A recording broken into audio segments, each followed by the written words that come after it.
Pérez Torre, instrua para pousar e permanecer na pista.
Receio que no meu caso não seja tão fácil.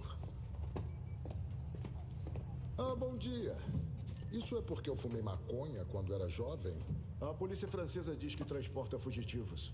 E que pode ter um refém a bordo. Terei que levá-los sob custódia. Infelizmente, tenho uma consulta médica importante, a qual eu não posso faltar. Eu vou buscar o carro. Isto é sério. A polícia francesa está a caminho. Fique parado.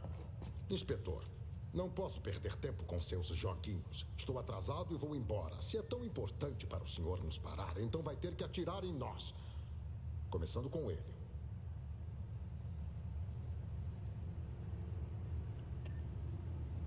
Vasculhe um avião.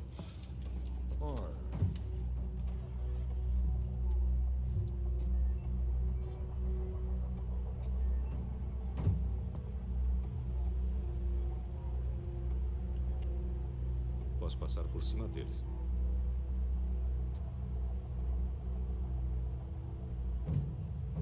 Alarme falso. Deixem ir.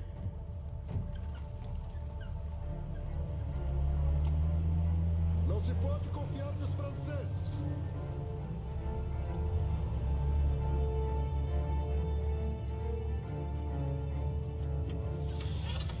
Todos confortáveis? Biscoito? Não perceberam nada? As pessoas raramente percebem o que está bem diante dos olhos, não acha?